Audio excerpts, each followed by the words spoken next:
Welcome to another Emergence Sunday, which it is Easter Sunday. More than that, it's Resurrection Sunday.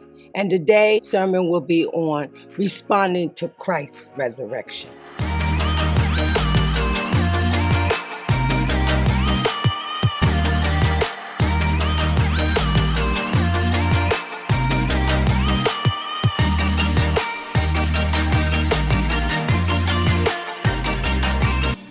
We'll be reading from Matthew 28, verses 1 through 15.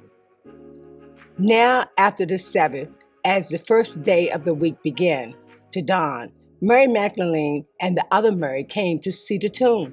And behold, there was a great earthquake, for an angel of the Lord descended from heaven and came and rolled back the stone. His countenance was like lightning, and his clothing was white as snow.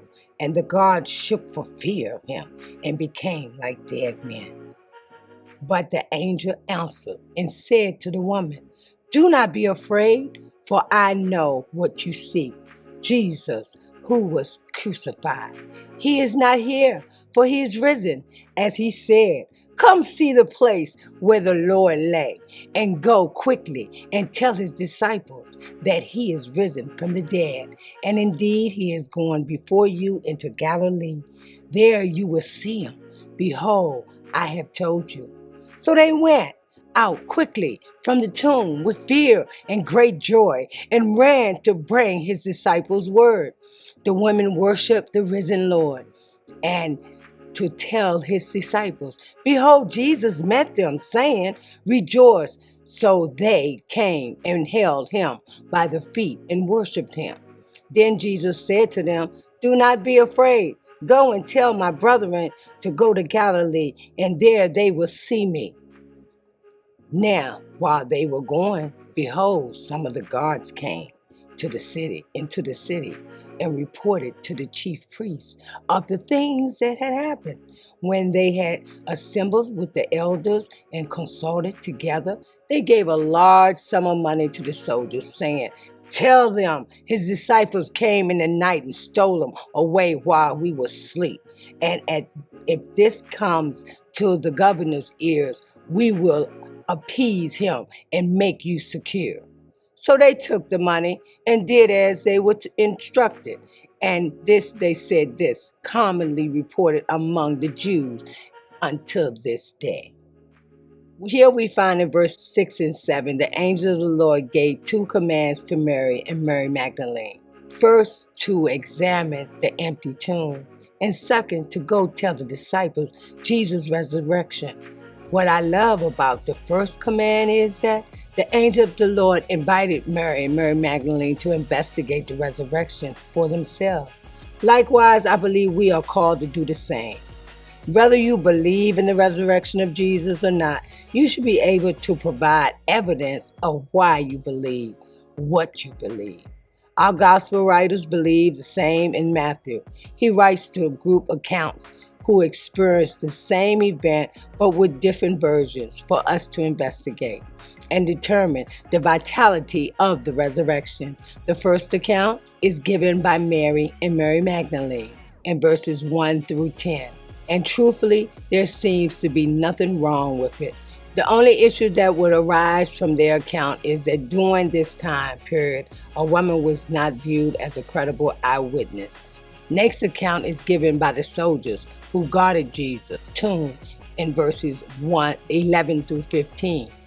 What we discover is that they were bribed by the chief priests to tell the people Jesus' disciples came by night and stole him away while they were asleep. There's issues with their account because they were bribed, so they are of questionable character. How possible was it for the disciples to steal Jesus' body? Truth be told, it would have been impossible. And here's why. The big misconception we believe about Jesus' resurrection is that there were only two soldiers on guard at the tomb. This is false at a minimum. There would have been 4 soldiers on guard, yet we still have an account for the protocol Roman army established for night watch in Acts 12:4. Peter's arrested by Herod and is assigned 4 squads of 4 soldiers for the night watch. Each squad of 4 is given 1 3-hour shift, while the other squad of 4 more than likely patrols and surround the perimeter. This is standard procedure. So why would it change when they were watching Jesus' tomb, when we know that the Roman soldiers were always considered men of character and standard for their responsibilities? So there's no reason to believe how they guarded Peter wasn't the same for Jesus.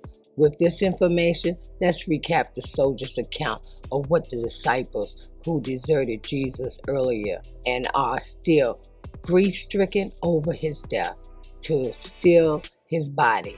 They would have had to sneak past the patrol highly trained Roman soldiers in the surrounding area, wait for the 4 soldiers at the tomb to fall asleep, be quiet enough to remove the seal on Jesus' tomb, move the stone blocking the entrance to the tomb, remove his body from the tomb, and while not waking up the sleeping soldiers, then sneak past the patrol of soldiers again, do it in a 3-hour time frame before the soldiers at the tomb are relieved of their post.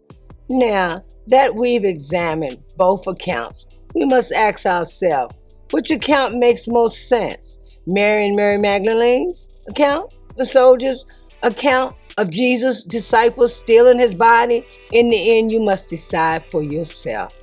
But for me, I choose to believe in the resurrection of Jesus. With that said, we make good, solid decisions from our studying God's Word. Those of us who believe in the resurrection of Jesus, like Mary Magdalene, are called to go tell others this amazing event.